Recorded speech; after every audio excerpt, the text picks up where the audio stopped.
Thank you.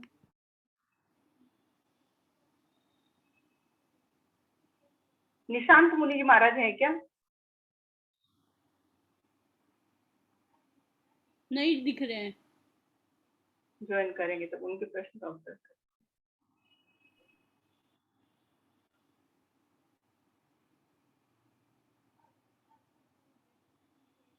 प्रणाम सुषमा जी। सुषमा भाई ने अभी ज्वाइन किया है।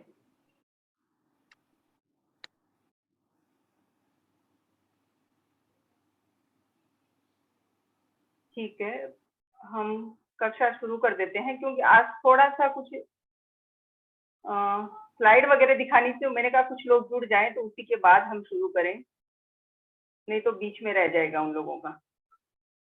सूर्यांश मुनि जी महाराज, आपने अभी अभी मुझे भेजा है जो करके। जी जी, हाँ जी हाँ जी, हाँ मैंने भेजा है। हाँ आपने भेजा है, अच्छा किया आपने। लेकिन हमें अगर एक बार शुरू के लिए इतना डिटेल करना है, लेकिन बाद में जब हमें सिद्धि करनी आ जाएगी ना, तब हमें एकदम सरलता से कर देना है कि रह का लो, फिर सूत्र शॉर्ट रूप में लिख सकते हैं सर्वत्र लवराम वंदे, क का लो सूत्र का वाम। इस तरह से हम एकदम शॉर्ट में बाद में करेंगे। एक बार सीखने के लिए आपके लिए अच्छा है कि पूरा डिटेल लिखा है आपने।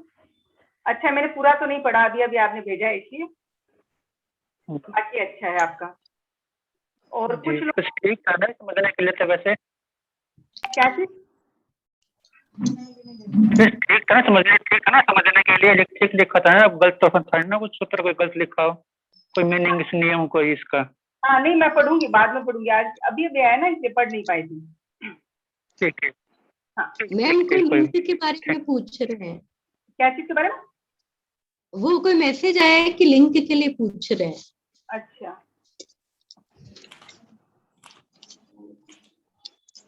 कितना फीस लें?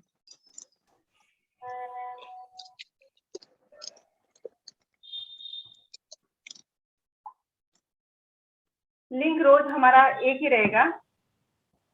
अभी हम शुरू करते हैं।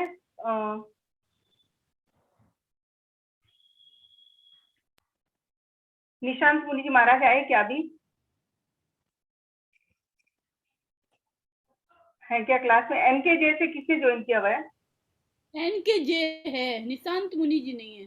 अच्छा, वो नरेंद्र कुमार जी जैन है वो, तो ठीक है, ओके ठीक है, ओके ओके ठीक है। आज नरेंद्र कुमार जी जैन के लिए थोड़ा सा लेकर आए हैं। उनकी बहुत इच्छा थी कि कुछ, मतलब उनको शुरू से कुछ करना है। हाँ, तो आज हम सबसे पहले, क्योंकि इस कक्षा में कुछ लोग एकदम नए हैं, जैसे बैंकॉक वाले जिनी जी को छोड़कर जितने भी लोग हैं, नरेंद्र जी से मेरी बात हुई थी, वो भी एकदम नए हैं। उन्होंने कहा कि हमें मतलब ये संज्ञा, सर्वनाम क्या है, विभक्ति क्या है, प्रत्यय क्या है, ये सारी चीजें भी बिल्कुल नहीं आती है। इसीलिए थोड़ा सा अगर कक्षा में ये हो जाए तो इसके लिए मैंने कुछ स्लाइड तैयार किए हैं और आपको समझाने का प्रयत्न करती हूँ। देखिए, हाँ, तो संज्ञा शब्द किसी भी वाक्य को बनाने के लिए क्या क्या चीजों की जरूरत होती है? हमें एक वाक्य दिखाई देता है, राम घर जाता है, लेकिन ये वाक्य कहाँ से हम शुरू करें इस वाक्य को? तो सबसे पहले जो शब्द बनता है, सबसे छोटी इकाई है, लिपि की कह दें या ध्वनि की कह दें, सबसे छोटी इकाई है वर्ण। तो यहाँ पर मैंने 1 नंबर में, आप ये स्लाइड को देख पा रहे हैं ना सभी? इस स्लाइड में 1 नंबर पर मैंने फर्स्ट नंबर पे कुछ वर्ण लिखे हैं, अलग अलग कुछ भी रैंडम वर्ण लिखे हैं। जब कोई बच्चा शुरू में बोलना सीखता है तो वो पूरी भाषा को, पूरे शब्दों को एक साथ नहीं बोल पाता है, वह पहले एक एक वर्ण को बोलेगा। उसी तरह हम सबसे पहले जो ध्वनि की सबसे छोटी इकाई है वर्ण, मैंने यहाँ पर कुछ वर्णों को लिखा है।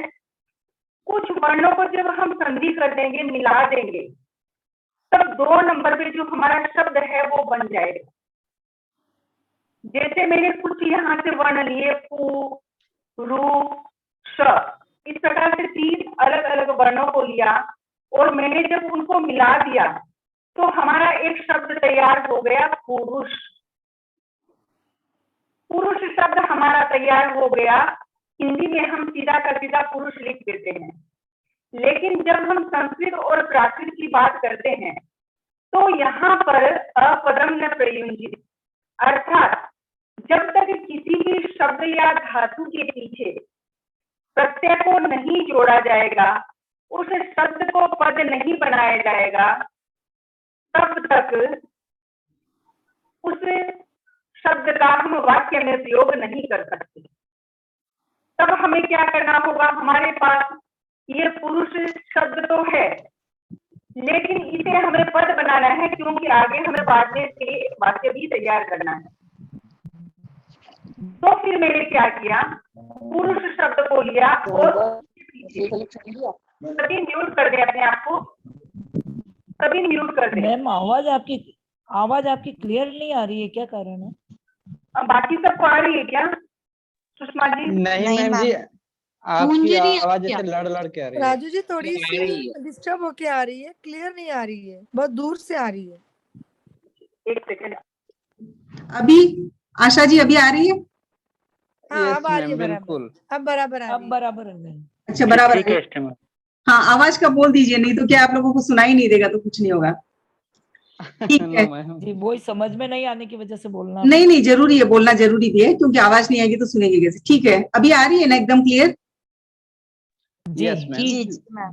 ठीक है, तो मैं ये कहना चाह रही थी कि अगर हम किसी भी वाक्य को बनाते हैं तो सबसे पहले हमें वर्णों की जरूरत होगी। यहाँ पर मैंने फर्स्ट में 1 नंबर पे कुछ वर्णों को लिखा है। जब हम 3-4 वर्णों को, 2 वर्णों को, 3 वर्णों को, 4 वर्णों को मिला देते हैं तो हमारा एक शब्द तैयार हो जाता है। जैसे मैंने यहाँ पर कुछ वर्णों को मिलाया और पुस्तक, इस तरह से एक शब्द तैयार कर लिया। सेकंड नंबर पे देखिए पुस्तक लिखा है, पुस्तक मैंने एक शब्द तैयार किया।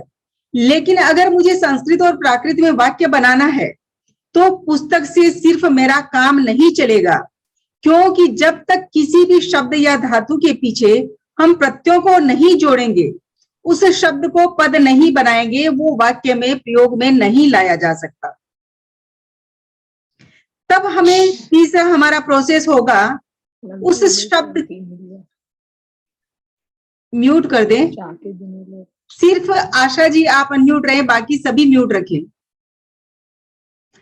अब हमारे पास पुस्तक शब्द था, पुस्तक शब्द को हम जब तक पद नहीं बनाएंगे उसका वाक्य में प्रयोग नहीं कर सकते, तो हमने क्या किया, पुस्तक शब्द के साथ में, पुस्तक एक नपुंसकलिंग शब्द है, नपुंसकलिंग शब्द है। देखिए यहाँ पर शब्द चाहे पुल्लिंग हो, चाहे स्त्रीलिंग हो, चाहे नपुंसकलिंग हो, लिंग 3 प्रकार के कहे हैं यहाँ पर, पुल्लिंग, स्त्रीलिंग और नपुंसकलिंग। ये जितने भी शब्द हैं और फिर जो भी सर्वनाम शब्द हैं, उन सब के पीछे 7 विभक्तियों के प्रत्यय लगते हैं।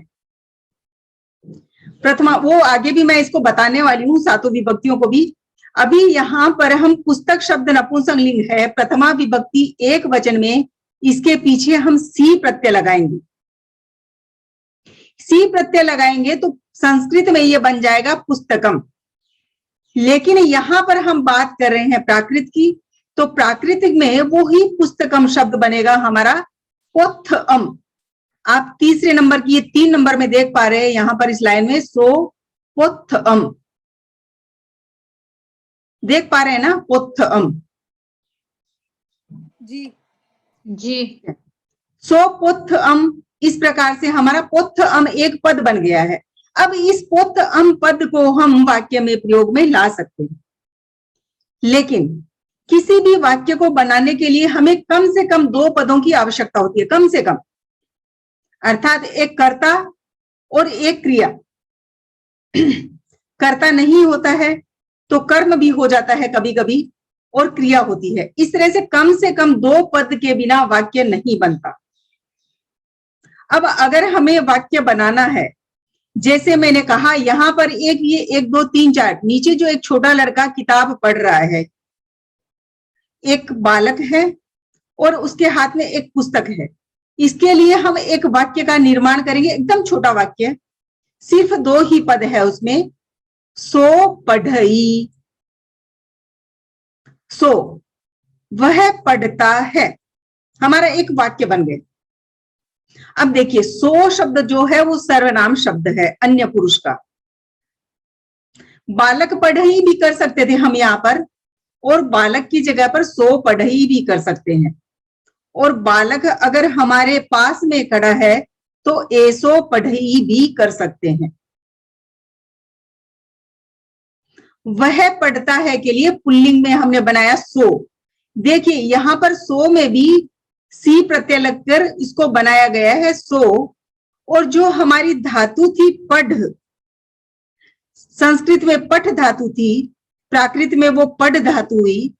और उस धातु के पीछे भी जो ये ई को देख पा रहे हैं यहाँ पर आप, ये हमारा धातु का प्रत्यय है। वर्तमान काल का प्रथम पुरुष एक वचन का प्रत्यय ई हमने लगाया है और हमारा वाक्य बना सो पढ़ई, वह पढ़ता है।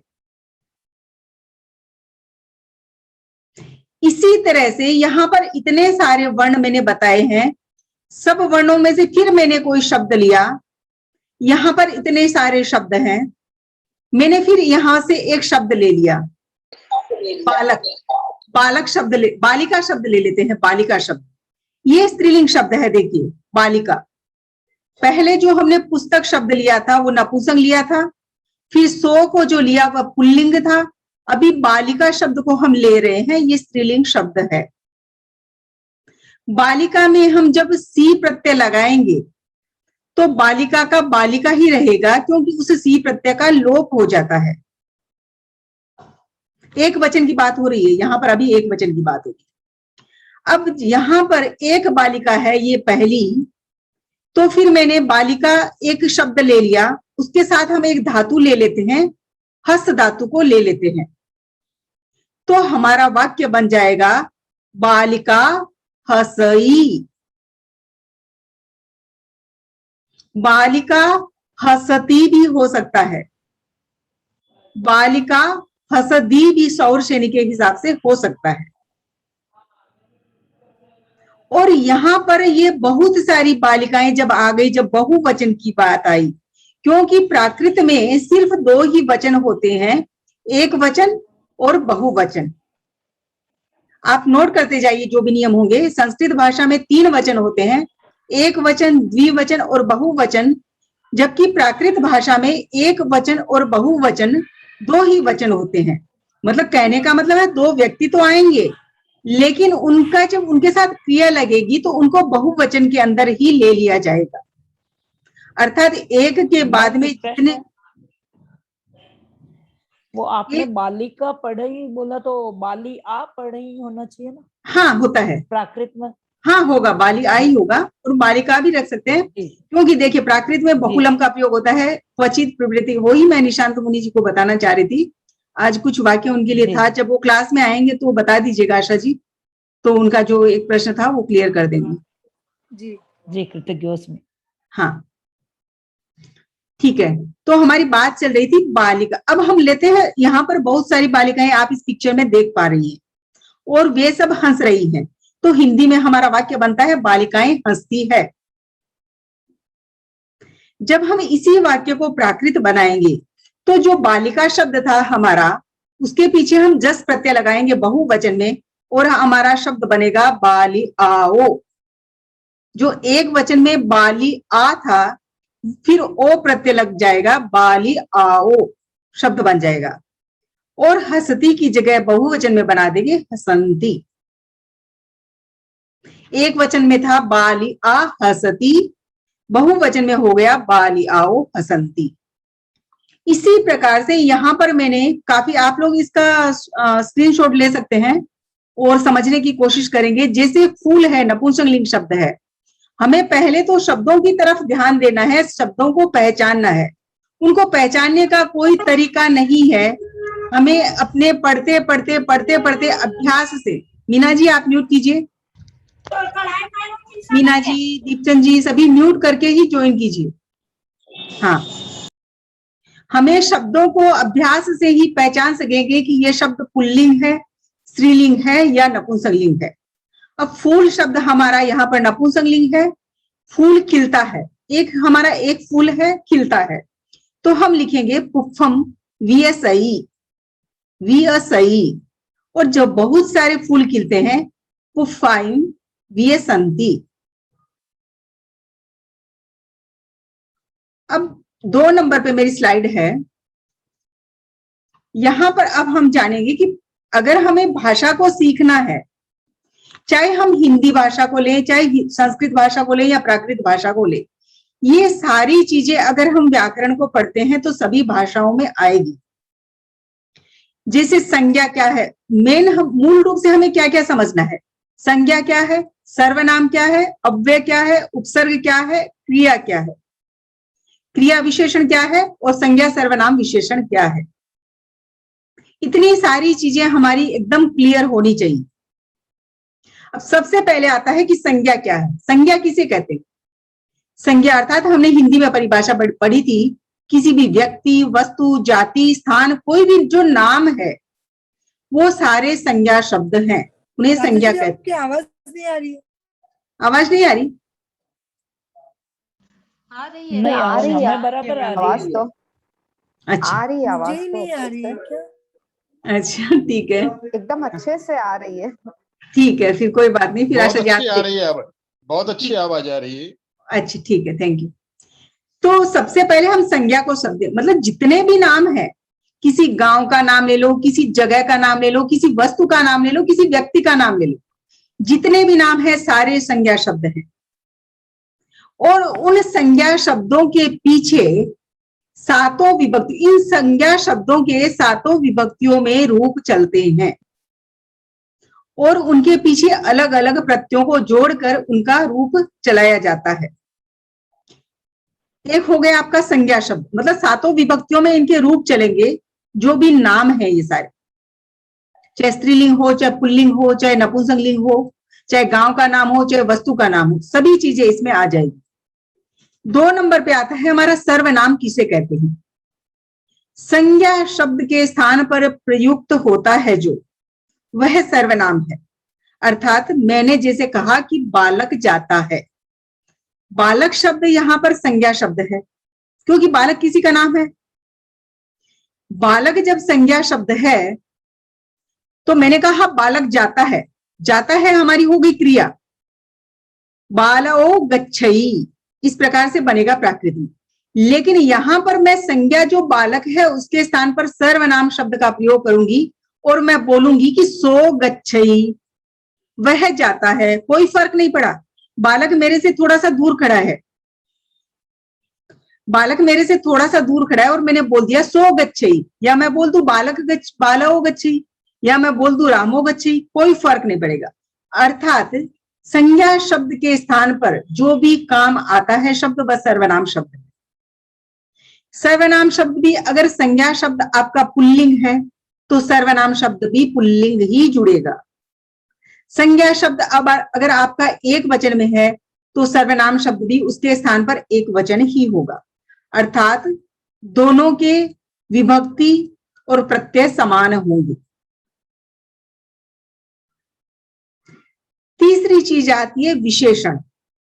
विशेषण क्या है? विशेषण 2 तरह के होते हैं। एक विशेषण होते हैं जो संज्ञा शब्द और सर्वनाम के शब्द के साथ में लगते हैं, और दूसरे विशेषण जो होते हैं वो क्रिया के साथ में लगते हैं। उनकी बात हम बाद में नेक्स्ट स्लाइड में करेंगे। यहां पर बात कर रहे हैं हम संज्ञा और सर्वनाम शब्दों की और उनके विशेषण की। जैसे मैंने यहां पर ये जो स्क्वायर देख पा रहे हैं नीचे आप, ये जो संज्ञा शब्द है वो भी त्रिलिंगी होते हैं और सर्वनाम शब्द भी त्रिलिंगी होते हैं। त्रिलिंगी अर्थात पुल्लिंग, स्त्रीलिंग और नपुंसकलिंग। जैसे मैंने पहले लिखा है रामो, अकारांत शब्द है। मुनि इकारांत शब्द है, रस्व ई होता है मुनि में। साहू उकारांत शब्द है, तो इनके रूप पुल्लिंग में चलते हैं। जब आप संस्कृत में रामः देखो तो आप अनुमान लगा लो कि भाई ये पुल्लिंग है और प्राकृत में उसका रामो बन जाएगा। विसर्ग को अतः से डो से डो हो जाता है, फिर ओ होता है, वो रामो हमारा बन जाता है। 2 नंबर पे आता है हमारा आकारांत शब्द। आकारांत शब्द प्रायः जितने भी होते हैं, कुछ शब्दों को छोड़कर, जैसे आत्मा जो है आत्मन शब्द होता है, नकारांत है, फिर वो आत्मा बनता है, लेकिन उसे देखकर आप ये संशय न करें कि ये स्त्रीलिंग शब्द है, उसके रूप पुल्लिंग में ही चलते हैं। सोमपा शब्द है, इस तरह से कुछ मतलब 1 2 3 4 शब्द मिल सकते हैं जो आकारांत होते हैं। बाकी जितने भी आकारांत शब्द हैं सारे के सारे स्त्रीलिंग होंगे।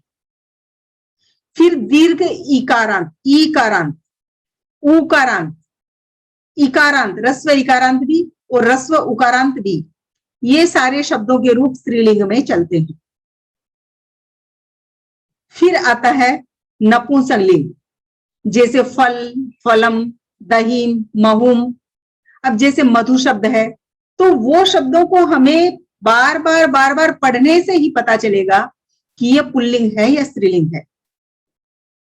तो यहां पर हो गई ये तीनों लिंगों की बात कि किस तरह से रूप चल सकते हैं उसके। फिर आता है हमारा एक वचन बहुवचन। अब एक वचन बहुवचन की बात तो आ गई, तो एक वचन में प्रथम पुरुष एक वचन में सो, से, पुल्लिंग के लिए सो लगेगा एक वचन में, और से भी लगता है अर्धमागधी में, और स भी लगता है।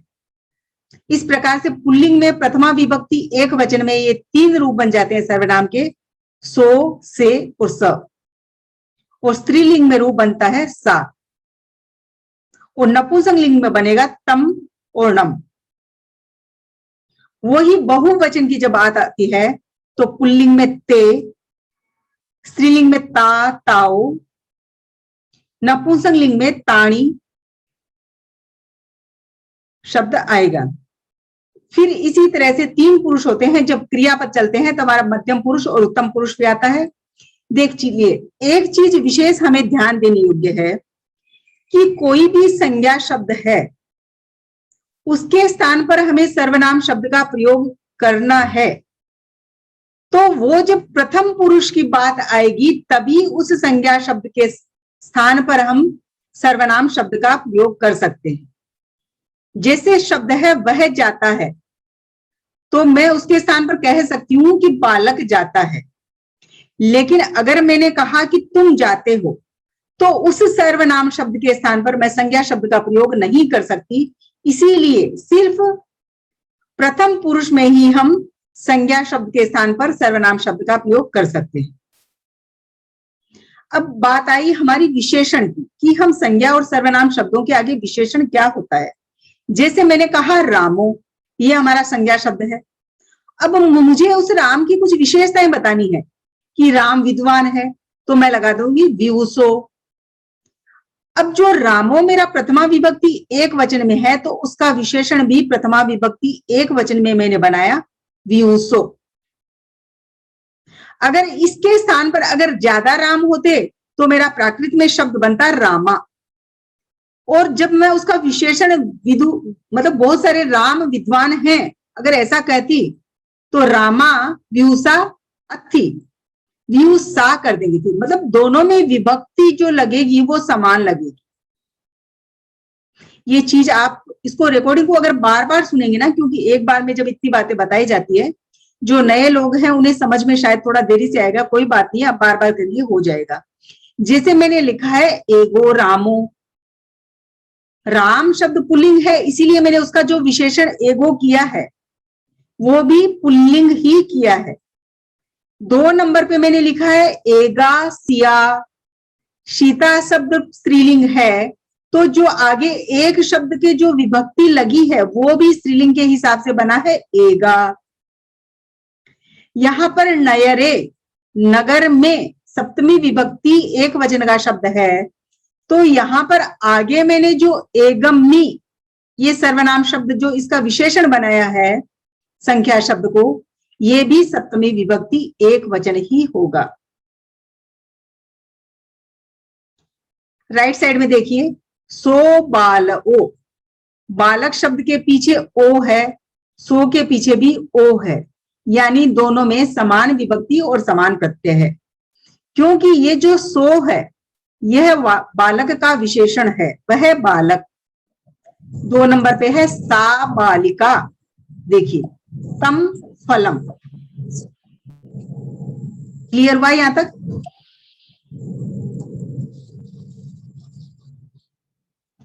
अब तीसरी चीज आती है, हमने संज्ञा शब्दों को देखा, सर्वनाम शब्द को भी देखा और उनके विशेषण को भी थोड़ा समझा।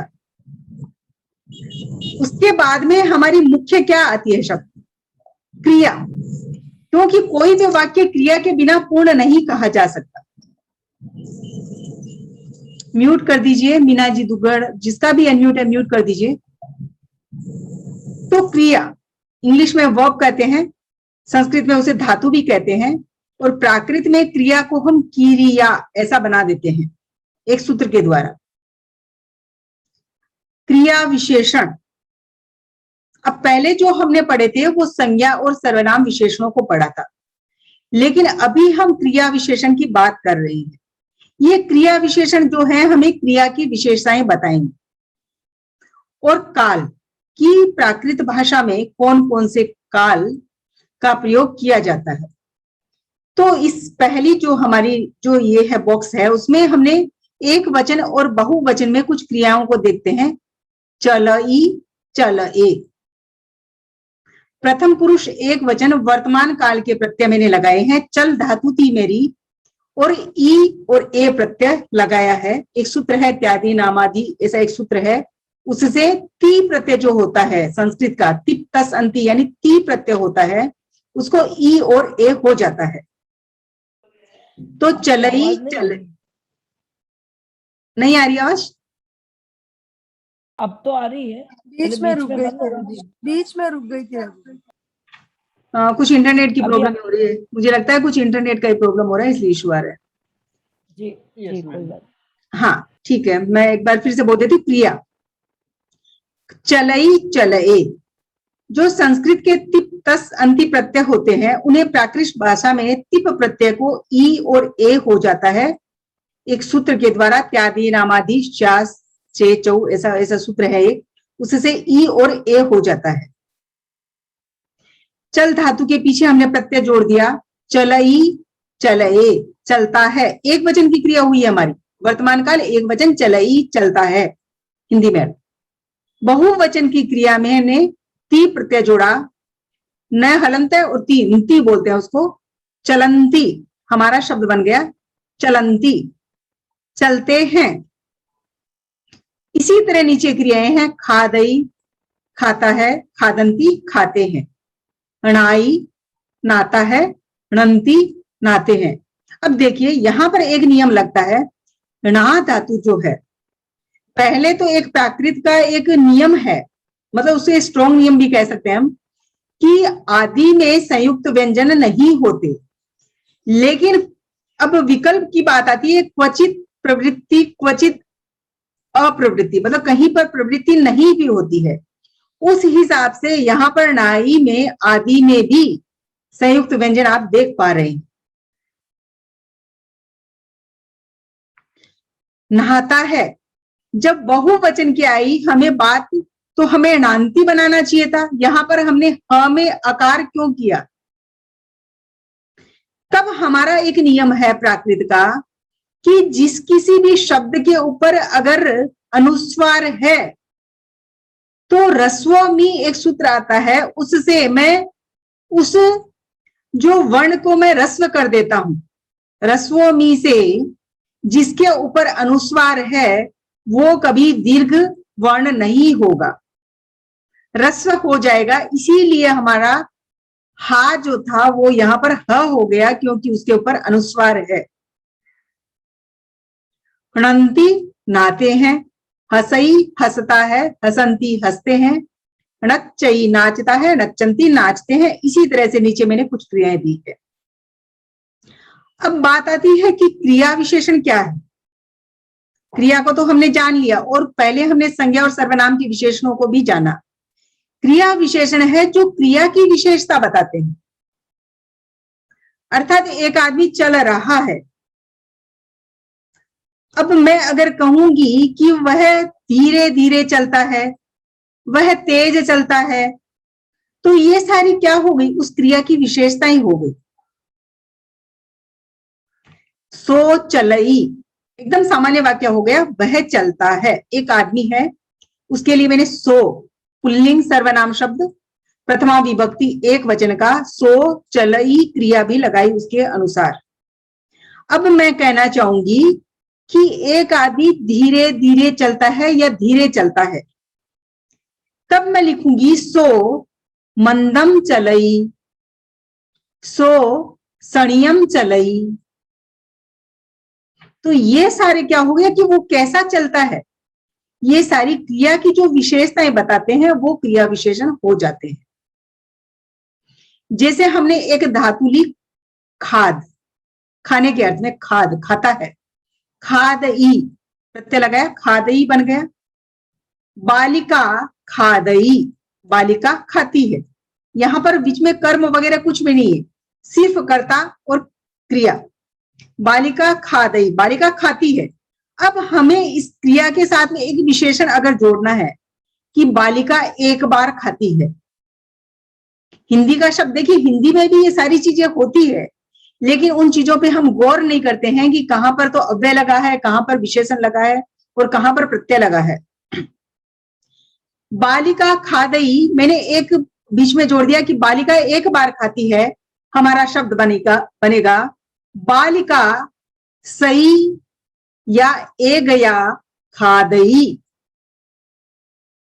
बालिका सई खादई, बालिका ए गया खादई। और अगर मैंने कहा कि बालिका बार बार खाती है तो हम बोल देंगे बालिया मुहु खादई, यानी मुंह का अर्थ है बार बार, तो बार बार खाती है। इसी तरह फिर हमारी एक धातु आई हसई। हसई धातु, हस धातु हंसने के अर्थ में आती है। हसई हंसता है या हंसती है। देखिए, जब हिंदी में हम शब्दों को पहचानते हैं ना, वह हंसता है, वह हंसती है, क्रियापद से हमारी पहचान हो रही है कि वो पुल्लिंग है या स्त्रीलिंग। हंसता है, हंसती है, यहां परिवर्तन आ रहा है, वह में कोई परिवर्तन नहीं। लेकिन संस्कृत और प्राकृत में हमें क्रिया से पता नहीं चलेगा कि वो स्त्रीलिंग है या पुल्लिंग है। हमें संज्ञा या सर्वनाम शब्द से पता चलेगा कि वो स्त्रीलिंग है या पुल्लिंग है। जैसे अगर मैंने कहा बालिका हसई, क्रिया हसई लगाई, और अगर मैंने इसके स्थान पर बालक को ले लिया बाल ओ हसई, क्रिया में कोई अंतर नहीं रहा, सिर्फ जो हमारा परिवर्तन हुआ वो संज्ञा शब्द में हुआ। हसई के साथ में अगर मैं जोड़ूं उच्च हसई, वह ऊंचे से हंसता है। फिर आता है कंदई, बालक रोता है। मंदम कंदई, गाई गाता है। उच्च गाई, मंदम गाई। इस तरह से हम निच्चम धावई, जैसे कोई दौड़ता है, धाव धातु आती है दौड़ने के अर्थ में, दौड़ता है, तो निच्चम धावई, रोज दौड़ता है, नित्य दौड़ता है। गच्छ धातु है जाने के अर्थ में, गच्छ गच्छन्ति। सॉरी, यहां पर गच्छ ई लगाना रह गया मेरा, ई आप लगा लीजिएगा, गच्छ ई गच्छन्ति, जाता है, जाते हैं।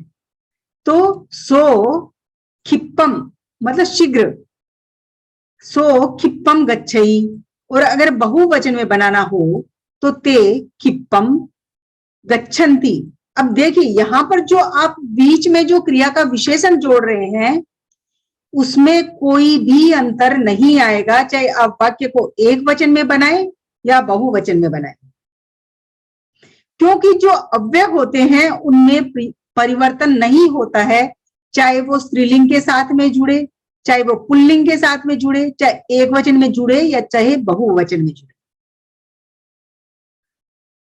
उनमें कोई भी विभक्ति या प्रत्यय नहीं लगेंगे, वो जैसे हैं वैसे के वैसे ही रहेंगे, अर्थात उनमें कुछ भी व्यय नहीं होता है, वो अव्यय होते हैं। अब आती है बात हमारी, आज हमारा इसको हमें चलाएंगे क्योंकि ये चीजें समझनी जरूरी है, इसलिए थोड़ा सा इसमें समय जा सकता है। अब बात आती है काल की, कि प्राकृत भाषा में किन किन काल का प्रयोग होता है। तो संस्कृत भाषा में 10 लकार कहे गए हैं, 10 लकारों का वहां प्रयोग आता है, लट लोट लुंग लंग, इस तरह से 10 लकार है। लेकिन प्राकृत भाषा बहुत सरल है, यहां पर इन्होंने 4 या 5 काल का ही प्रयोग होता है। सबसे पहला है वर्तमान काल, जो प्रेजेंट काल है, अभी चल रहा है। भूतकाल, जो बीत चुका, पास्ट। भविष्यत काल,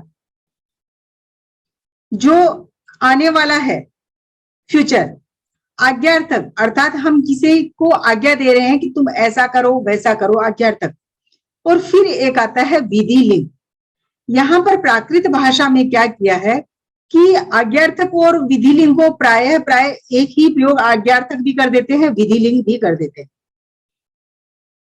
तो इस तरह से 4 या 5 काल का यहाँ पर प्रयोग होता है और इनके प्रत्यय मैंने यहाँ पर लिखे हैं शॉर्ट में, तो आप लोग इन्हें नोट कर लीजिएगा। अभी स्क्रीनशॉट ले लीजिए, बाद में नोट कर लीजिएगा। और ज और जा प्रत्यय जो है वो, ये प्रत्यय तो आप किसी भी काल में प्राकृत भाषा में अगर आपको कुछ भी नहीं आता है प्रत्ययों के बारे में, तो ज जा प्रत्ययों को जोड़ दीजिए और शब्द को बना दीजिए। मतलब एग्जाम में अभी नहीं बनाना है, हमें सीखना तो सभी को है, लेकिन इजी है कि ज जा प्रत्यय को हम भूतकाल को छोड़कर किसी में भी प्रयोग कर सकते हैं। तो ये यहाँ पर हो गई हमारी काल की बात। और अब एक बात आती है हमारी कारक और विभक्ति। कारक क्या है और विभक्ति क्या है? देखिए, विभक्ति का अर्थ है विभाजन करना। हम एक राम शब्द को लेते हैं और उस राम शब्द के हमें अलग अलग वाक्यों को बनाना है। जैसे हिंदी में भी राम ने, राम को, राम से, इस तरह के वाक्य हिंदी में भी बनते हैं। तो सारी भाषाओं में वो वाक्यों को जब हम बनाते हैं तो वहां पर विभक्ति, अलग अलग विभक्तियों का प्रयोग करना रहता है कि प्रथमा विभक्ति है तो क्या, मतलब ये वाक्य अगर राम जाता है, नॉर्मल वाक्य है, तो प्रथमा विभक्ति का प्रयोग हो गया। अगर इसी राम को हमें कर्म बनाना है तो द्वितीय का प्रयोग हो गया, साधन बनाना है तो तृतीय का प्रयोग हो गया। इस तरह से जो ये विभक्तियां हैं, 7 विभक्तियां चलती है। और कारक किसे कहते हैं? कारक का अर्थ है कि वाक्य में प्रयुक्त संज्ञा या सर्वनाम शब्दों का क्रिया के साथ जो संबंध होता है वह कारक होता है। वाक्य में जो संज्ञा और सर्वनाम, एक वाक्य बनता है उसमें संज्ञा या सर्वनाम शब्द होगा और क्रिया होगी। अब जो संज्ञा सर्वनाम शब्दों का क्रिया के साथ जो संबंध बताएगा वो कारक हो जाएगा। अर्थात बीच में जो भी विभक्ति प्रत्यय जो लगते हैं, जैसे ने, को, से, इस प्रकार के जो लगेंगे, अर्थात कारक है जो संज्ञा सर्वनाम शब्द और क्रिया को जोड़ने का कार्य करता है, बताता है कि ये कौन सी विभक्ति का काम चल रहा है। तो यहाँ पर ये लास्ट जो स्लाइड है, यहाँ पर मैंने शादी प्रत्यय, देखिए कोई भी संज्ञा या सर्वनाम शब्द है तो मैंने सबसे पहले भी कहा था कि 7 विभक्तियों में उसके रूप चलेंगे, उन्हें हम शादी प्रत्यय कहेंगे। 7 विभक्तियों में रूप चलेंगे। अब कोई भी संज्ञा शब्द हो या कोई भी सर्वनाम शब्द हो, प्रत्यय तो ये के ये ही जुड़ने हैं। बाद में जब होगा अलग अलग सूत्रों में, माला में लोप हो जाता है, वहां पर सी को डो हो जाता है, अगर नपुंसकलिंग आता है तो सी को अम हो जाता है। ये सारा जो डिटेल है वो अभी नहीं पढ़ेंगे। सिर्फ यही बात है कि अगर प्रथमा विभक्ति एक वचन की बात हो रही है, शब्द चाहे पुल्लिंग है, स्त्रीलिंग है या नपुंसकलिंग है, सी प्रत्यय ही जुड़ेगा। अगर बहुवचन की बात हो रही है तो जस प्रत्यय ही जुड़ेगा। अब उस जस में आगे क्या होता है वो बात की बात है।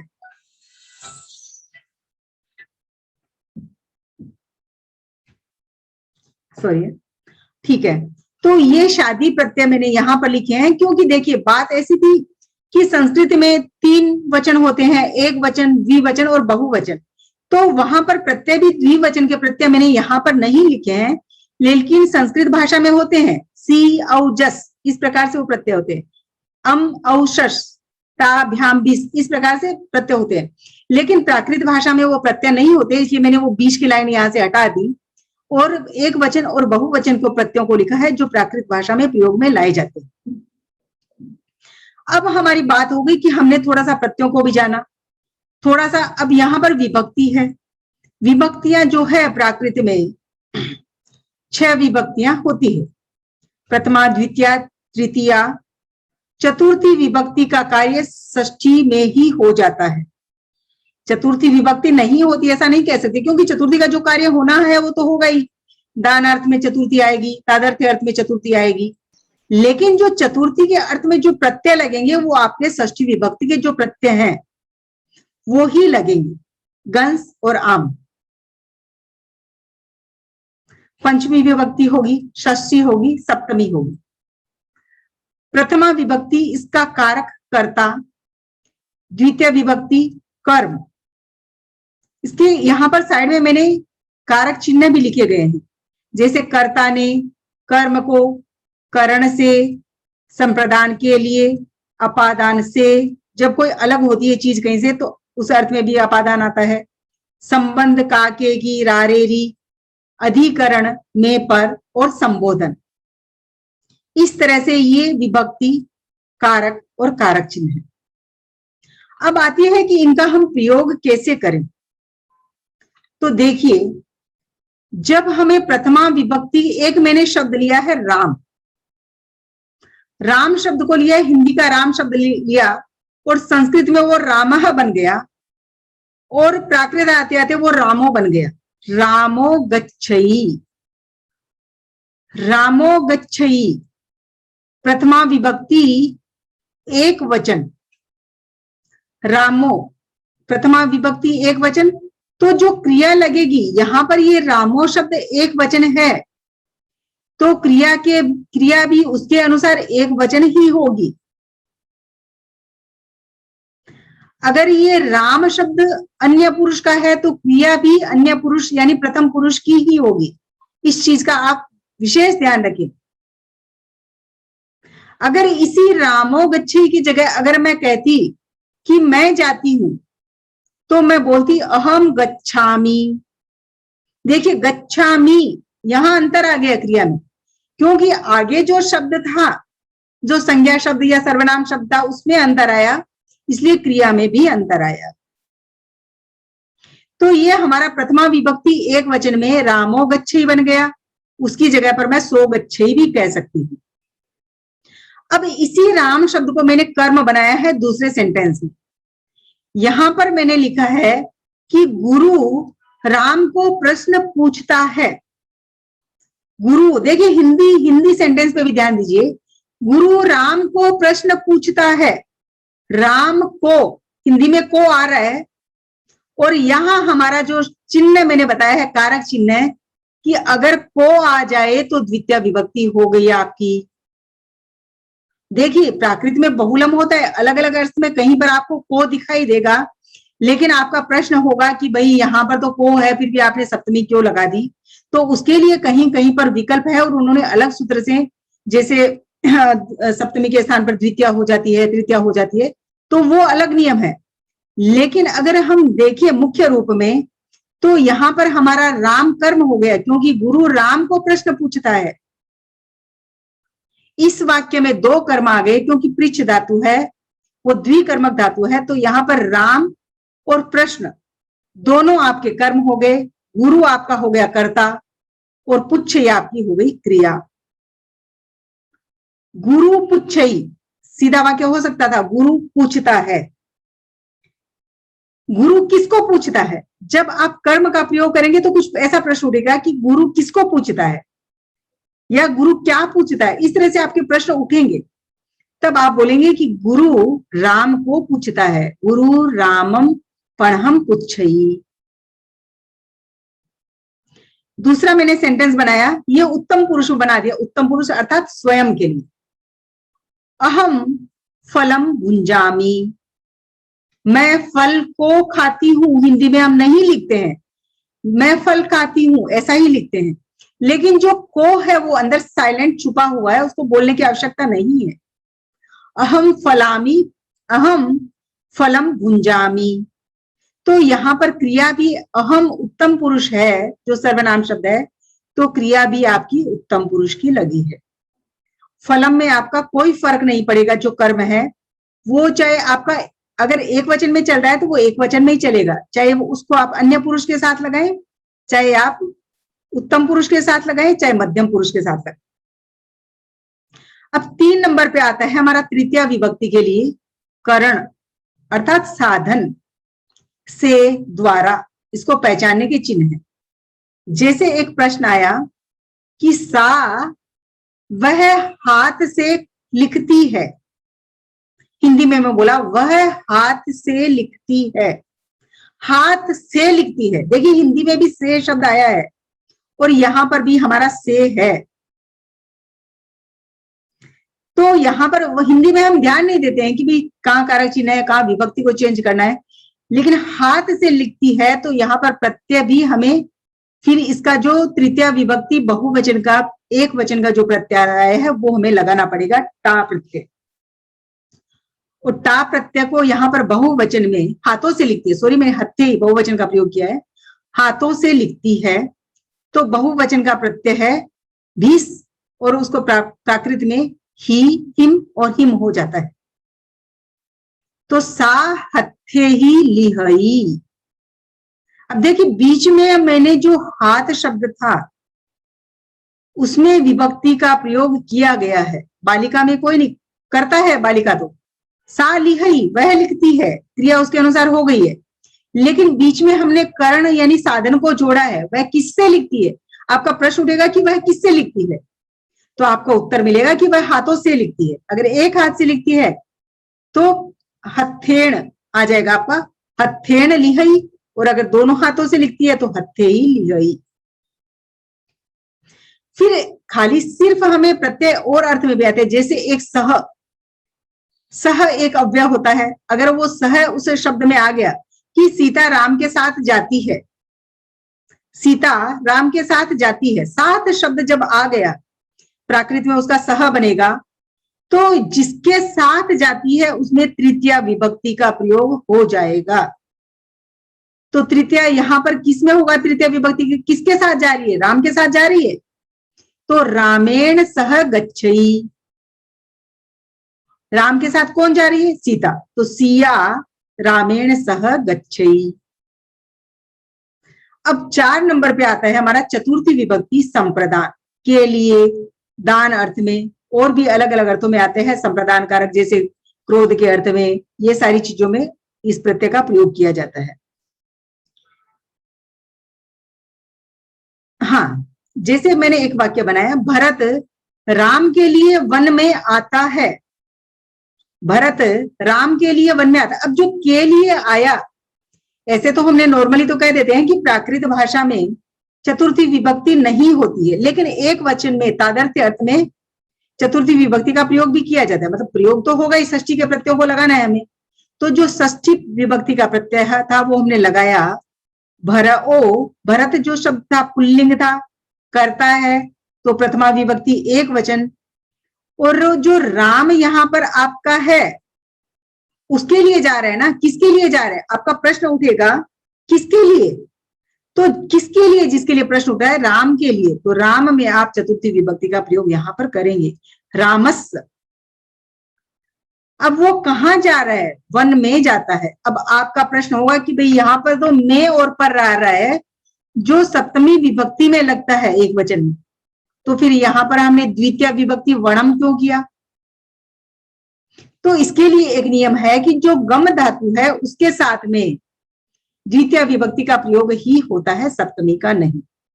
आगच्छ, यहाँ पर गच्छ धातु है, उसके आगे आ उपसर्ग लगा है, तो यहाँ पर वणे गच्छई नहीं होगा, वणम गच्छई हुआ। आ गच्छई आता है, गच्छई जाता है, आ उपसर्ग जोड़ा, आ गच्छई आता है। भरत राम के लिए वन में आता है। उसके बाद आता है हमारा पंचमी विभक्ति अपादान कारक। अपादान अर्थ मुख्य रूप से अलग होने के अर्थ में, जैसे कोई ऊपर से गिरता है, पेड़ से पत्ता गिरता है, कोई चीज कहीं, कोई आदमी घर से दूर जाता है, या बीच में हिंदी का जो से लगता है, इस तरह से जो शब्द आता है। और कुछ मतलब जैसे 5 बालिकाओं में से एक श्रेष्ठ है, उसको श्रेष्ठता को बताना होता है, तो इस तरह से कुछ नियम है जिनमें पंचमी विभक्ति का प्रयोग होता है। तो यहाँ पर मैंने एक वाक्य बनाया है, हाँ, डरने के अर्थ में भी पंचमी विभक्ति का अर्थ होता है, तो रावण राम से डरता है। सामान्य वाक्य अगर हमारा होता तो रावण डरता है, रावणो बिहई, सीधा बात हो जाती। बिह धातु डरने के अर्थ में, और ई वर्तमान काल का प्रत्यय लगा है। अब ये चीज का ध्यान रखिए, जहां जहां भी कर्ता आ रहा है मैंने ओ ही लगा है पीछे सभी शब्दों। पुल्लिंग, लगभग मैंने पुल्लिंग शब्दों का प्रयोग किया है, तो रावणो बिहई डरता है। किससे डरता है? अब आपका प्रश्न पूछिएगा किससे डरता है? अब जिससे डर रहा है उसमें पंचमी विभक्ति का प्रयोग कर दो। पंचमी विभक्ति का हमारा प्रत्यय है गंस। गंस को प्राकृत भाषा में गंस तो दो दामे गंस गंसे कौन सा सूत्र था वो बोलिए, आशा जी सूत्र बोलिए जो 6 आदेश हो जाते हैं। जी गंसेस तो दो दूध तो दो दूध सॉरी गंसे लुग जस सस नहीं गंस, नहीं तो दो दू तो होता है, दो होता है, दू होता है। एक सेकंड ही हिंतो सुनतो अच्छा ये सूत्र है देखिए। हाँ 3 8 का सूत्र है, तीसरे पाद का 8 नंबर सूत्र है।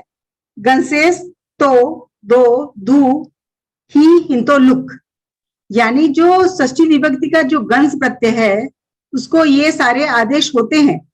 तो मैंने पहले लिखा रावण तो आदेश होता है, तो रामत तो विहई, रावण राम से डरता है। वृक्ष से पत्ते गिर, यहाँ पे क्रिया भी बहुवचन होगी, हाँ ठीक है, यहाँ क्रिया में कुछ गलती हो गई मेरी। वृक्ष से पत्ते गिरते हैं तो यहाँ पडंती हो जाएगा। तो वृक्ष से पत्ते गिरते हैं, हाँ तो रुखाओ वृक्ष एक है, करता है आपका, पत्ते गिरते हैं पत्ताइम पडंती, वृक्ष से पत्ते गिरते हैं। यहाँ पे पत्राणी जो शब्द होता है बहुत सारे पत्ते, तो उसका प्राकृत में हो जाता है पत्ताइम पडंती। तो ये यहाँ पर 2 वाक्य हो गए हमारे। अब आती है हमारी षष्ठी विभक्ति। षष्ठी अर्थात संबंध। षष्ठी विभक्ति में संबंध बताया जाता है, पिता से पुत्र का संबंध, गुरु से शिष्य का संबंध, कोई भी संबंध बताना हो तो हिंदी में हमारा आता है इसके लिए काके की रारेरी। जैसे ही मैंने हिंदी में वाक्य लिखा दशरथ राम के पिता हैं, मतलब जैसे यहाँ पर हिंदी में बनेगा दशरथ राम का पिता है, लेकिन हम आदर के अर्थ में राम के पिता है ऐसा कह देते हैं, लेकिन हमारा वाक्य है दशरथ राम का पिता है। दशरथ पिता है, यहां तक कोई परिवर्तन नहीं, दशरहो होगा, दशरहो जनो अथी, दशरहो जनो अथी, तो कस्य जनो अथी प्रश्न उठेगा, कस्य जनो अथी अर्थात किसके पिता है, तो हमारा उत्तर होगा रामस्य जनो अथी, राम का पिता है। तो हमारा बन जाएगा दशरहो रामस्य जनो अथी। अब आ गया हमारा लास्ट जो है सप्तमी विभक्ति। अधिकरण में पर अर्थात आधार अर्थ में सप्तमी विभक्ति का प्रयोग किया जाता है। जैसे कोई जैसे टेबल है उसके ऊपर कुछ रखा हुआ है, वृक्ष पे पक्षी बैठे हैं, पत्ते हैं, तो आधार अर्थ में सप्तमी विभक्ति का प्रयोग होता है, आदर अर्थ में भी होता है, और बहुतों में तुलना के अर्थ में भी होता है, स्नेह के अर्थ में, वैसे बहुत अर्थ में सप्तमी विभक्ति का प्रयोग होता है। लेकिन यहाँ पे जो इन्होंने कारक चिन्ह बताए हैं वो में और पर अर्थात उसके आधार अर्थ में उन्होंने बता दिया है। जैसे पहला मेरा वाक्य है कि माता राम में स्नेह करती है, माता राम में स्नेह करती है, तो पहले है कि माता स्नेह करती है, तो सीधा मैंने बनाया माँ स्नेहम करई, करई कुछ भी बना सकते हैं। अब प्रश्न होगा कि किसमें स्नेह करती है माता, तो हमारा उत्तर होगा माँ रामे स्नेहम करेई। या अगर पुत्र कहे कि माता माँ पुत्ते स्नेहम करेई, माँ दुआए स्नेहम करेई, यानी पुत्री में स्नेह करती है, तो जिसमें स्नेह कर रही है उसमें सप्तमी विभक्ति का प्रयोग हो जाए।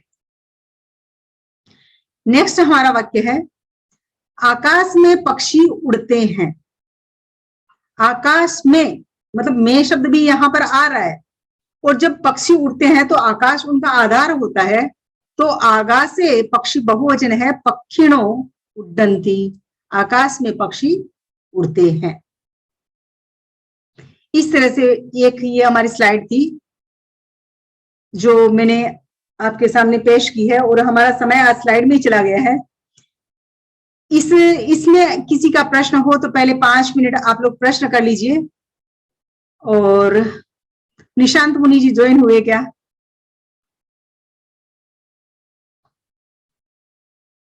देख रही हूँ।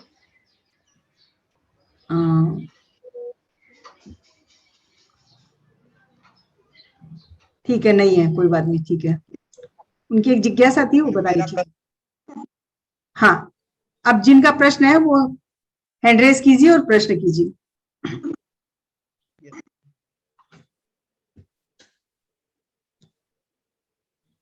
मतलब मैंने जो बोला वो आपको समझ तो आया ना सभी को? यस मैम, जी आया। ठीक है, अमित जी जैन का प्रश्न है, बोलिए, आप अनम्यूट कीजिए और बोलिए।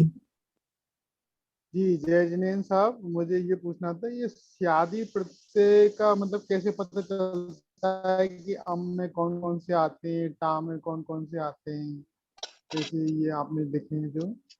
देखिए, शादी प्रत्यय है यानी 7 विभक्तियों में जो प्रत्यय लगते हैं, अर्थात संस्कृत में 21 प्रत्यय हैं और प्राकृत में 14 ही हुए, क्योंकि द्विवचन यहाँ पर नहीं हुआ है। अब जब प्रथमा विभक्ति का प्रयोग होगा तो वहां पर एक वचन में सी प्रत्यय ही जुड़ेगा, और फिर अलग अलग सूत्रों से उसको प्राकृत में सी को डो बनाया जाता है, अतः से डो से, अगर पुल्लिंग है तो। अगर स्त्रीलिंग है तो वहां पर प्रत्यय का लुक हो जाता है, अगर नपुंसकलिंग शब्द है तो उसी सी को अम हो जाता है। ये सारी चीजें जब हम डिटेल में जाएंगे तभी उसको पकड़ पाएंगे। जी धन्यवाद जी, यही पूछना, धन्यवाद। ठीक, आगे और किसी का प्रश्न? किसी के हैंड रेज नहीं है। ठीक है, सबको समझ में आ गया क्या? जी जी ठीक है, अब हम क्या करें, बोलिए, आप लोग बोलिए कि हम कहानी को आगे बढ़ाएं या हमारे सूत्रों को सिद्धि करें? नो मैम, आगे बढ़ाइए, इसके बाद फिर होगा। कहानी करनी। मैम मुझे एक चीज बताना था। ये जो ग्रामर आप पढ़ाए हैं वो तो बहुत अच्छे से पढ़ाए हैं आपने, तो सुन के तो लग रहा है हाँ हाँ समझ में आ गया, पर उसका सिद्धि जब करेंगे तब जाके समझ में आएगा। तो मैं एक रिक्वेस्ट करूंगी कि कोई ट्रांसलेशन, अभी तो हिंदी या तो और कोई भाषा से प्राकृत में ट्रांसलेशन टफ हो जाएगा हमारा, पर प्राकृत से अगर हम लोग ट्रांसलेट करने की कोशिश करेंगे और विभक्ति काल ये सारी चीज अगर मेंशन करके, आई मीन आप जो होमवर्क देते हैं मैम, अगर ऐसे कोई होमवर्क देंगे जो आप आज सिखाए हैं उससे रिलेटेड, तब मुझे लगता है समझ में आ जाएगा कि हम लोगों को कितना समझ में आया और कितना नहीं। ठीक है, होमवर्क देने में तो मुझे कोई दिक्कत नहीं है, आपको करने वालों को दिक्कत आएगी, क्योंकि होमवर्क मैंने देखा है कि जो जैन स्कॉलर हैं वो तो सब करेंगे, करते हैं, वो तो प्राय उनका सबका आ जाता है होमवर्क। जो नहीं करते हैं वो क्योंकि वो सामने से मांग के होमवर्क लेते हैं। साथ ही उदिता जी का मेरे पास होमवर्क आया था, सूर्यांश मुनि जी का आज आया था अभी लास्ट मोमेंट पे, और मोनिका जी नवलखा काफी इंटरेस्ट से करती है, उनका आ जाता है,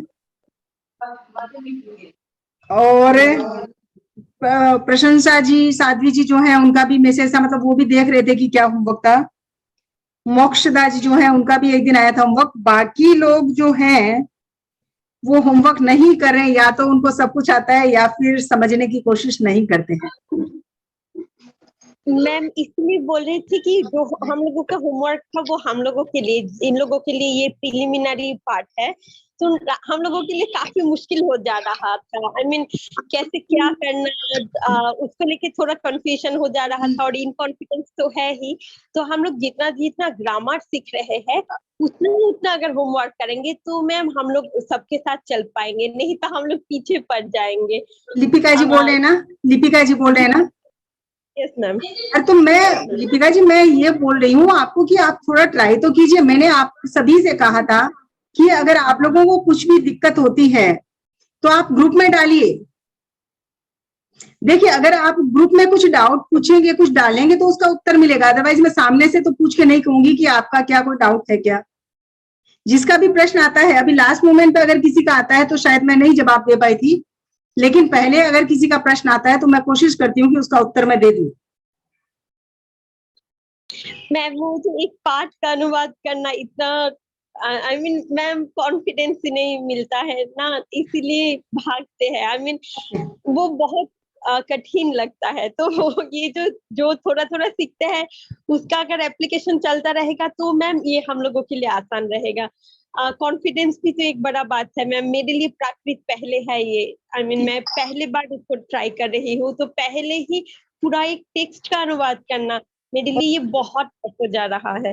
ओके ओके, हम बाद में बात करेंगे, ठीक है। आप अलग से मुझे कॉल कर लीजिए कभी, जब समय होगा तब व्हाट्सएप के पूछ के फिर कॉल कीजिए। अभी हम अपने आगे चलते हैं। शायद किसी की जिज्ञासा है? मैम मैं लवकुश, लवकुश मैम बोलिए।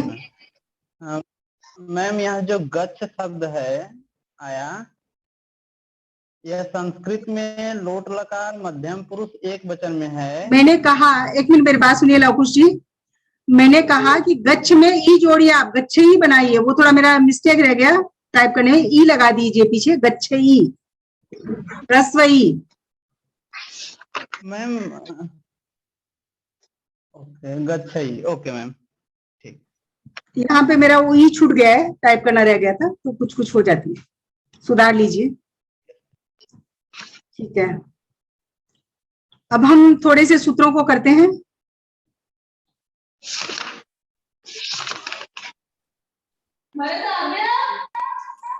मैम हाँ म्यूट कीजिए आप।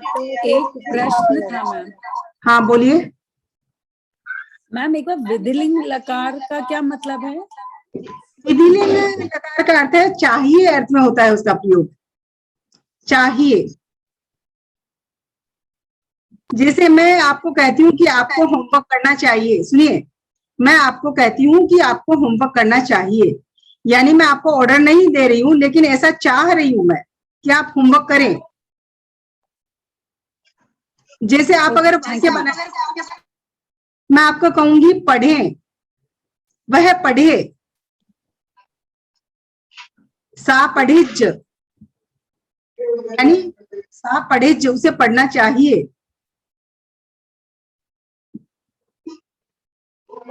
अगर मैं इसी शब्द को आज्ञार्थक में कहूं तो मैं कहूंगी सा पढ़ऊ, वह पढ़े। मतलब यहाँ पर मेरा एकदम ऐसे एकदम हो गया, आज्ञा हो गई कि तुम पढ़ो। देखो, एक तो मैं एकदम ऐसे थोड़ा सा कहती हूँ कि तुम पढ़ो, और एक मैं कह देती हूँ कि तुम्हें पढ़ना चाहिए। तो विधिलिंग जो है वो चाहिए अर्थ में आता है। ऐसे हम एक्सपेक्ट करते हैं कि तुम ये काम करो, ठीक है।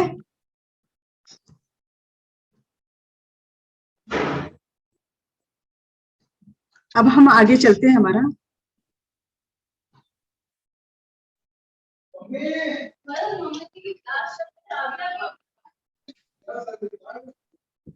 शोभा जी।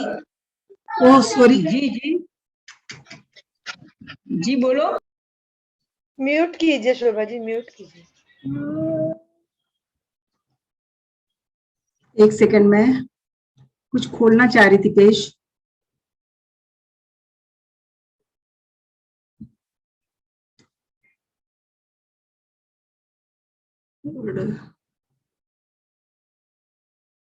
एक सेकंड थोड़ा सा।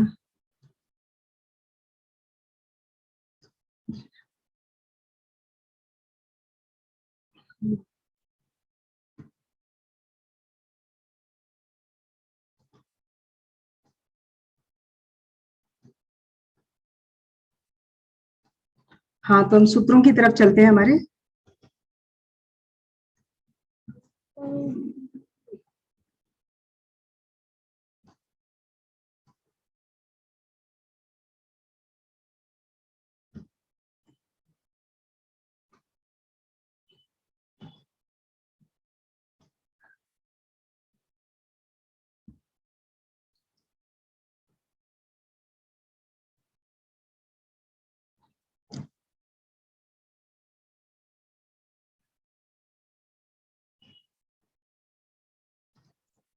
हाँ, तो हम सूत्रों को पढ़ रहे थे। आवाज आ रही है ना मेरी?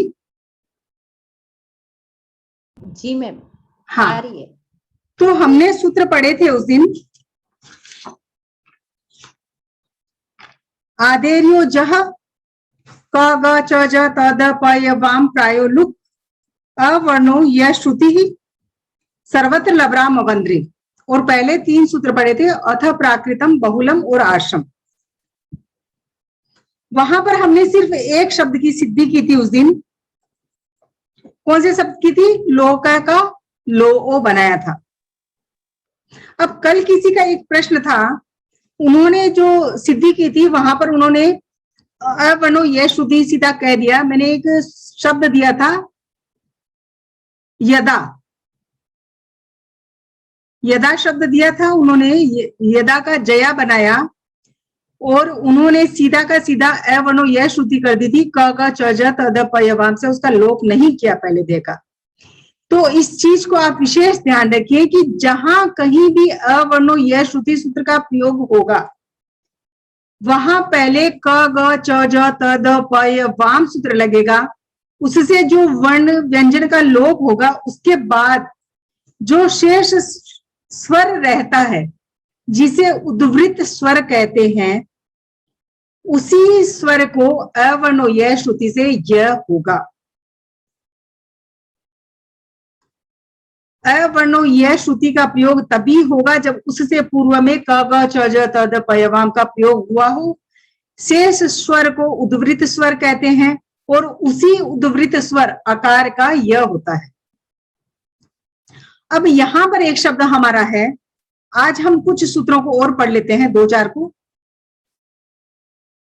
आज हमारा एक सूत्र है अंत्य व्यंजनस्य, पहले पाद का 11 नंबर का सूत्र है। मैंने कल कुछ सूत्र भेजे थे, उन्हीं में से है, लिपिका जी टिक कर लीजिए। अंत्य व्यंजनस्य, इसकी वृत्ति है शब्दानाम यत् अंत्य व्यंजनम तस्य लुग भवति। शब्दानाम यद अंत्य व्यंजनम तस्य लुग भवति, अर्थात शब्दों के जो अंत्य व्यंजन है, हलंत व्यंजन, अंत्य व्यंजन का अर्थ तो हलंत व्यंजन ही हो गया, क्योंकि अगर उसके साथ में स्वर है तो अंत्य स्वर हो जाएगा, व्यंजन नहीं होगा। अंत्य व्यंजन का अर्थ है हलंत व्यंजन है तो उसका लुक हो जाता है। किसका लुक होता है? जैसे यहां एक शब्द है यावत, जैसे एक शब्द है यावत, मैं ब्लैक बोर्ड पे आपको बता देती हूं।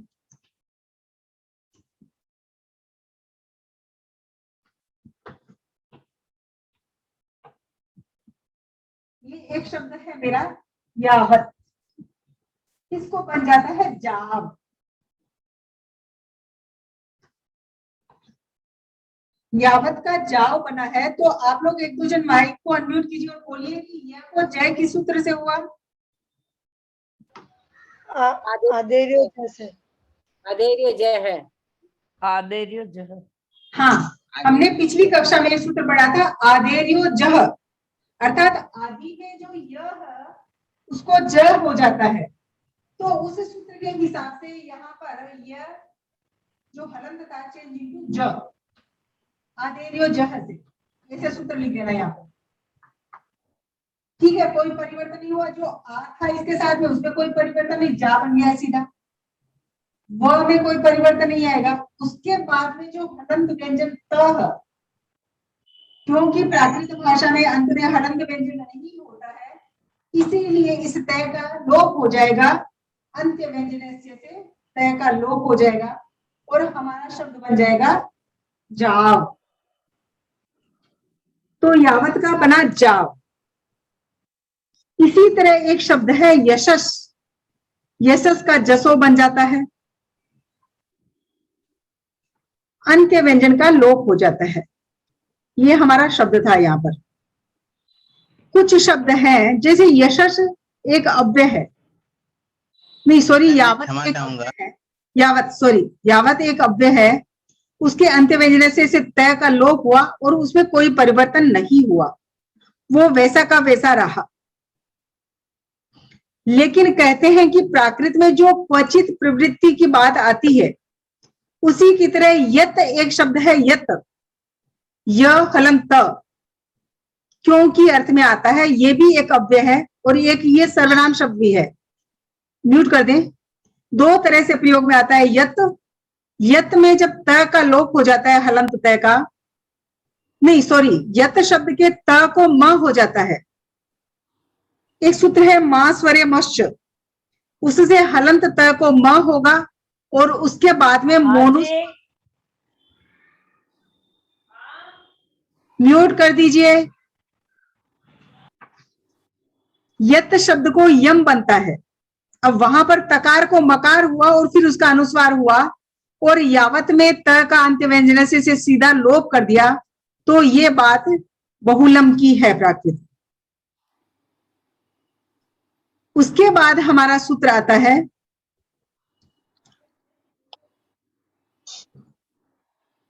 राजू जी एक बार सूत्र वापस बोलिए ना, जिससे म होता है। वा स्वरे मश्च 1:23, पहले पाद का 23 नंबर का सूत्र है। मोनुस्वार से पहला सूत्र वा स्वरे मश्च।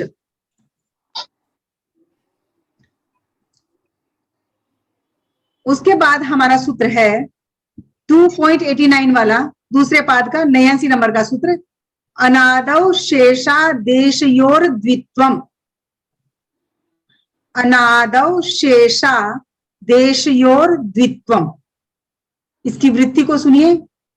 पदस्यानादौ वर्तमानस्य शेषस्यादेशस्य च द्वित्वम भवति।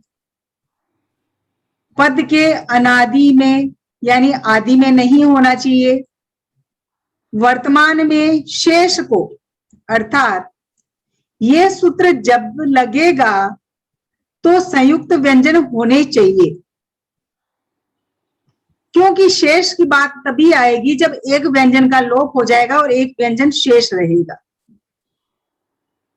अर्थात अनादि में स्थित किसी संयुक्त व्यंजन का एक व्यंजन जब लुप्त हो जाता है, तब जो शेष व्यंजन रहता है उसको द्वित्व हो जाता है। म्यूट कर दीजिए प्लीज। जैसे एक शब्द है भुक्तम,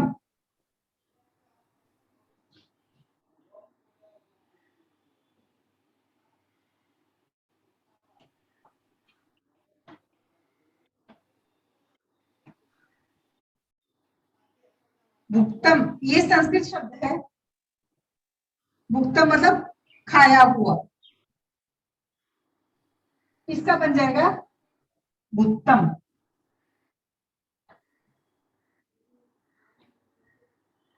उत्तम का बन गया उत्तम। क्यों बना? क्योंकि प्राकृत भाषा का एक नियम था कि दो संयुक्त व्यंजन साथ में तो हो सकते हैं, लेकिन अलग अलग वर्गों के संयुक्त व्यंजन प्राकृत भाषा में एक साथ में नहीं हो सकते। तो यहाँ पे भुक्तम में जो क हलंत और त है, क वर्ग का है और त वर्ग का है, दोनों अलग अलग वर्गों के व्यंजन है, एक साथ में नहीं होंगे, तो हमें यहाँ परिवर्तन करना होगा। इसके लिए हम क्या करेंगे, हमारा एक सूत्र है जो अभी हमने किया नहीं है, क ग ट ड त द प श श श क पाम उद्गम लु। उसी सूत्र से क का लोप हो जाता है, बाद में करवाएंगे सूत्र। अब शेष रहता है हमारा त। अब यहाँ पर जो त रहता है, अनादौ शेषा देशयोर द्वित्वम, ये सूत्र कहता है कि शेष को मैं द्वित्व कर देता हूं, अर्थात एक व्यंजन का लोप हुआ है और जिस व्यंजन का लोप होगा वो हलंत होगा। किसी भी व्यंजन का अगर लोप होगा तो वो हलंत होगा, और जो व्यंजन आएगा द्वित्व में वो भी हलंत ही आएगा। तो यहाँ पर जो क का लोप हुआ और ये कहता है कि शेष को मैं द्वित्व करता हूं, तो यहाँ पे हमारे पास हो गए दो त, पहले वाला हलंत और दूसरे वाला स्वर सहित त, और फिर जो म था उसका एक सूत्र अभी हम पढ़ेंगे, उससे अनुस्वार हो जाएगा, तो हमारा शब्द बनेगा भुक्तम। तो हमारा जो भुक्तम था, अनादौ शेषा देशयोर द्वित्वम से हमने क्या किया, तय को द्वित्व किया। उसी प्रकार एक शब्द है यक्षः। यक्षः का बन जाता है जक्खो। अभी आप लोगों ने बहुत सारे सूत्र नहीं किए हैं, इसीलिए अभी मैं सिद्धि ज्यादा नहीं कर रही हूँ, क्योंकि बीच बीच में सूत्र आएंगे तो फिर दिक्कत होगी। कहने का तात्पर्य यही है कि जब संयुक्त अवस्था में दो व्यंजन होंगे, दोनों व्यंजन अलग अलग वर्गों के होंगे, तो प्राकृत में वो चलेंगे नहीं। इसके लिए क्या करेंगे, हम एक व्यंजन का लोप करेंगे जो वहां पर सूटेबल लगेगा उस शब्द के हिसाब से, उसका लोप करेंगे और जो शेष रहेगा उसको वो ही वर्ण वापस लाएंगे। अगर शेष त है तो आने वाला भी त होगा, शेष अगर थ है तो आने वाला भी थ होगा। अब बात आगे आएगी, हमने ये तो पढ़ लिया अनादव शेषा देशयोर द्वित्वम। उसके बाद में इसी के साथ का एक सूत्र है। मैम जय जिनेंद्र, हाँ, मुझे सूत्र मिल नहीं पा रहे हैं, आप प्लीज थोड़ा गाइड करेंगे। हाँ, मैंने कल इसलिए सूत्रों को भेजा था ताकि आप लोग अपनी उसमें टिक कर लीजिए पीडीएफ में। मैम पीडीएफ तो है, मतलब प्रिंट आउट निकाल लिया है, लेकिन सभी मिल नहीं पा रहे, थोड़ा सा अगर आप बताएं। देखिए, जो मैंने अभी अनादव शेषा देश और द्वित्वम बोला ना जी, वो जो 2.89 का सूत्र है, दूसरे पाद का 89 नंबर का सूत्र। क्योंकि देखिए, अगर मैं इसके पहले 3 सूत्र भेज देती हूँ ताकि आप लोग अपनी पीडीएफ में टिक कर लें। अच्छा, ठीक है। अब जो मैं सूत्र बोलने जा रही हूँ वो सूत्र है, इसी सूत्र से कनेक्टेड है, और वो सूत्र है हमारा 2 दूसरे पाद का 90 नंबर का सूत्र 2.90। द्वितीय तूर्ययोरुपरि पूर्वः, द्वितीय तूर्ययोरुपरि पूर्वः। इसकी वृत्ति को देखें, द्वितीय तूर्ययोर द्वित्व प्रसंगे उपरि पूर्व उभवतः द्वितीयश्चोपरि प्रथमश्च तूर्यश्चोपरि तृतीय इत्यर्थः। ये वृत्ति पूरी आपको समझ नहीं आएगी। इस सूत्र का अर्थ है कि द्वितीय तूर्ययोर उपरि पूर्वः। 2 चीजों का अर्थ आप देखिए, द्वितीय और तूर्य। द्वितीय का अर्थ दूसरा और तूर्य का अर्थ है चतुर्थ। अर्थात किसी भी वर्ग के द्वितीय, दूसरे और चतुर्थ अक्षर को, मतलब यहाँ वर्ग की बात हो रही है। एक वर्ग में 5 व्यंजन आते हैं ना, क ख ग घ ड़ छ छ ज झ य ट ठ ड ढ ण। इस तरह हर वर्ग में 5 व्यंजन होते हैं। तो यहाँ पर जो हमारी बात हो रही है दूसरे व्यंजन की और चौथे व्यंजन की। अर्थात जब कभी भी हम द्वित्व का प्रसंग आने पर, जैसे अनादव शेषा से जो हमारा एक व्यंजन शेष रहता है, एक व्यंजन का किसी सूत्र से लोप हो गया, दूसरा व्यंजन शेष रहता है। अब वो जो शेष व्यंजन है, वो व्यंजन अगर वर्ग का दूसरा और चौथा व्यंजन है, मान लीजिए मैं कवर्ग की ही बात कर रही हूं, कवर्ग में दूसरा व्यंजन है ख और चौथा व्यंजन है घ। अगर उनके एक व्यंजन का लोप हो गया है तो जो व्यंजन आएगा वो भी ख के साथ में ख आएगा और घ के साथ में घ ही आएगा। सेम व्यंजन आएगा, जो बचा है उसका व्यंजन सेम आएगा। अगर आपके पास लाल कलर की साड़ी है तो दूसरी साड़ी भी लाल आ रही है, समझ लीजिए। तो अगर ख शेष है तो ख ही आएगा और वो दूसरा व्यंजन है। यहां पर क्या होता है कि संस्कृत और प्राकृत भाषा में अल्प प्राण और महाप्राण की बात आती है। महाप्राण जो दूसरा और चौथा व्यंजन है वो महाप्राण है वर्ग का। महाप्राण का अर्थ है कि वो व्यंजन उनको बोलने में थोड़ा भार लगता है जब उच्चारण करते हैं। तो 2 महाप्राण एक साथ में नहीं रह सकते। प्राय तो संस्कृत में भी नहीं होता है, लेकिन प्राकृत में तो 2 महाप्राण एक साथ में रह नहीं सकते। अर्थात 2 ख अगर हुए तो नहीं रह सकते। अब नहीं रह सकते तो क्या करेंगे? तब क्या करेंगे कि जो पहला ख यानी पहला व्यंजन जो ऊपर से आया है या नीचे से भी है, कहीं से भी अगर जो व्यंजन आया है उस व्यंजन को हम उसी वर्ग का पूर्व व्यंजन कर देंगे। अर्थात ख है तो उसका पूर्व व्यंजन हो गया क। जैसे यहां पर एक उदाहरण है मूर्छा। मूर्छा शब्द को हम ले लेते हैं। हाँ,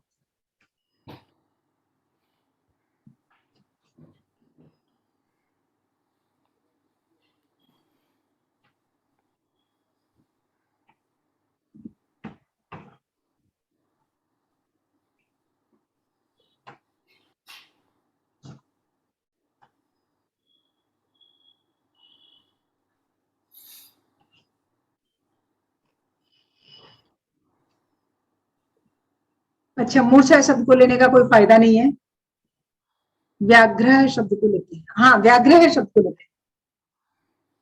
इस शब्द को लेने के का इसलिए फायदा नहीं है क्योंकि जो ये मूर्छा है उसका छा तो छा ही रहेगा। र जो ऊपर रेफ है वो प्राकृत में होता नहीं है। सर्वत्र लघु बंदरे से र का लोप कर देंगे हम। यहाँ पर संयुक्त व्यंजन है तो प्राकृत भाषा का एक नियम है कि संयुक्त व्यंजन से पूर्व व्यंजन को ह्रस्व हो जाता है। दीर्घ उकार है तो ह्रस्व उकार हो जाएगा, दीर्घ इकार है तो ह्रस्व इकार हो जाएगा, आ है तो अ हो जाएगा। तो यहाँ पर वो सूत्र है ह्रस्व संयोगे। उससे यहाँ पर ये संयुक्त होने से ये ह्रस्व हो गया और शब्द बन गया मूर्छा। तो यहाँ पर वो वाली बात नहीं आई, तो हम एक दूसरा शब्द लेते हैं व्याघ्र।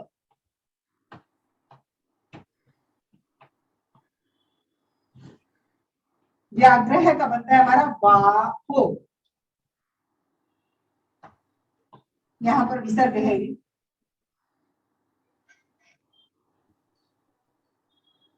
अब देखिए यहाँ पर भी ये संयुक्त है और यहाँ पर भी ये संयुक्त है।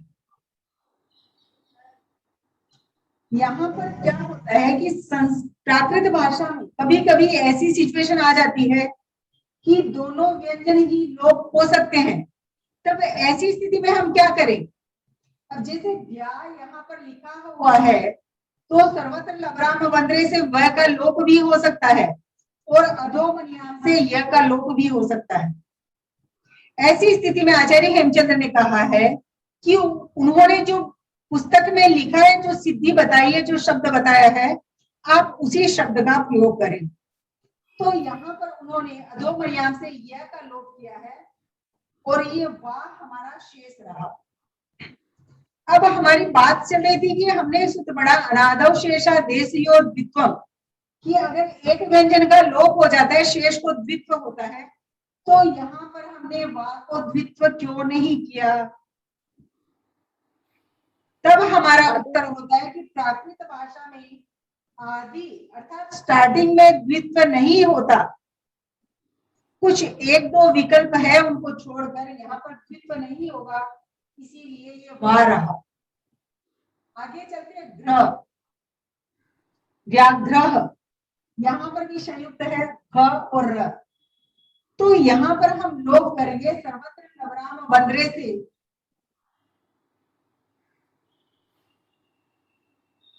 पहले ह्रस्व संयोग नहीं लगाएंगे, पहले ह्रस्व संयोग लगेगा। हाँ हाँ हाँ, अब यहाँ पर ह्रस्व संयोग लगेगा क्योंकि आगे संयुक्त व्यंजन है, तो ये वाह का वह हो जाएगा। ठीक है। अब यहाँ पर फिर संयुक्त है तो सर्वत्र लवराम बंदरे से र का लोप कर दिया, ख हमारे पास शेष रहा। अब वो सूत्र अनादव शेषा यहाँ पे वर्क करेगा क्योंकि वो कहते हैं अनादि में होना चाहिए। यहाँ पे ये अनादि में है तो हमें यहाँ पर द्वित्व करना ही होगा। यहाँ पे हमारा एक घ और आ जाएगा, एक घ हलंत हो गया और एक हमारा पूर्ण घ हो गया। अब यहाँ पर क ख ग घ चौथा व्यंजन आ गया, तो वो सूत्र द्वितीय तुर्यो ऊपरी पूर्व सूत्र कहता है कि अगर दो महाप्राण साथ में आ जाए, ये दोनों महाप्राण है, चौथा व्यंजन है इसी, तो मैं पहले वाले को उसी का अल्प प्राण कर दूंगा। तो घ से पहले क्या आएगा? ग, हलंत ग आ गया और यहाँ पे ये ग पूरा है, तो यहाँ पे आपका बन जाएगा, और ये विसर्ग के साथ था उसका ओ बन जाएगा, और आपका शब्द बन जाएगा वग्घो, वग्घो। लेकिन एक शब्द के लिए वाघो शब्द भी आता है, तब वहां पर क्या होता है कि यहाँ पर जो अगर आ की मात्रा को हम परिवर्तन नहीं करें, आ की मात्रा को अगर यहाँ पर रखें, तो यहाँ पर फिर द्वित्व का प्रसंग नहीं आएगा, वाघो बनेगा। क्योंकि एक सूत्र है न दीर्घानुस्वारात, वो सूत्र कहता है दीर्घ के बाद में और अनुस्वार के बाद में द्वित्व नहीं होता, तो यहाँ पर उस सूत्र के हिसाब से द्वित्व नहीं होगा, वाघो बनेगा। और फिर एक सूत्र आता है खग थद भांग, उस सूत्र से घ को ह बन जाएगा और हमारा शब्द बन जाएगा वाहो।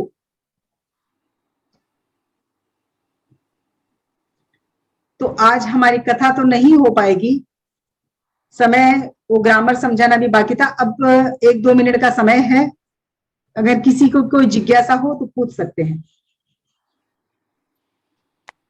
मैम ये व्याघ्र, बोलिए। ये व्याघ्र का वाघो होगा कि वाहो होगा? अगर वाहो होगा, वाघो तो नहीं होगा, वाहो होगा या वग्घो होगा, या तो साध्वी उदित प्रश्न है। हाँ साध्वी उदिता जी के भी हैंड रेज है। हाँ बोलिए साध्वी जी, बताइए ना। हाँ जी, हाँ मुझे बोलिए। ये पूछना था, जो आपने वाक्य बनाया था राम माता राम में स्नेह करती है, तो वैसे जैसे हम कहते हैं राम के प्रति स्नेह करती है, तो उसके अंदर वो सप्तमी ही लगेगी, राम के प्रति, इस हिसाब से नहीं होगा सेंटेंस? नहीं, अगर प्रति लिखेंगे, प्रति शब्द के साथ में, तो फिर वो प्रति के अर्थ में द्वितीय का प्रयोग हो जाता है, तो वहां पर भी सप्तमी नहीं लगेगी। हाँ रामम प्रति, प्रति अगर लगाएंगे तो रामम वहां तो द्वितीय लगती है फिर वहां तो। हाँ, तो प्रति लगाएंगे तो सप्तमी का प्रयोग नहीं होगा, तो द्वितीय होगा। नहीं, मैं ये पूछना चाह रही थी कि वो सेंटेंस फ्रेमिंग ये ठीक बैठेगी, मतलब राम में या राम को या राम से, हम ऐसे राम बोलते में हैं ना? स्नेह करती है, माता राम में स्नेह करती है, क्योंकि प्रति लगाते ही वाक्य चेंज हो जाएगा। हमने यहाँ पर देखिए, मेरा दिखाने का उद्देश्य था कि स्नेह शब्द को दिखाया, इसलिए वहां सप्तमी दिखाई, क्योंकि मैं स्नेह के साथ सप्तमी लगती है। हाँ, आदर और स्नेह के साथ में सप्तमी का प्रयोग होता है। सूर्यांश होने का भी प्रश्न है। हाँ ठीक है, हाँ धन्यवाद। हाँ मथेनंदा में बोलिए। यत का यम कैसे समझ में नहीं आया मुझे, ये वाला ना एक बार। यत शब्द क्या? हाँ, यत का यम किया ना आपने? जम किया, जम।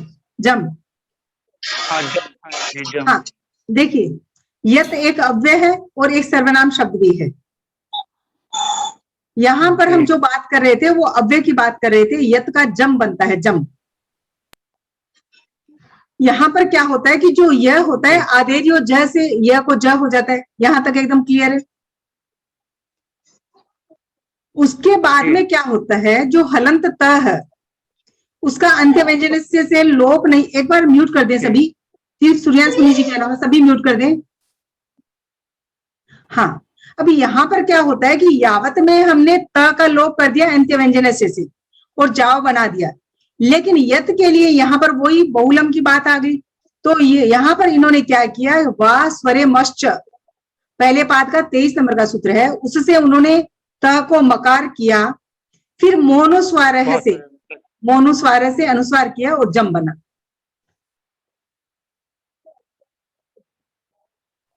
ठीक, वो असल माँ का आगम हो गया उससे, तो वास्वर में हाँ, तय को मैं वा स्वर मत्स्य से और फिर मोनुस्वार से उसको अनुस्वार हो गया।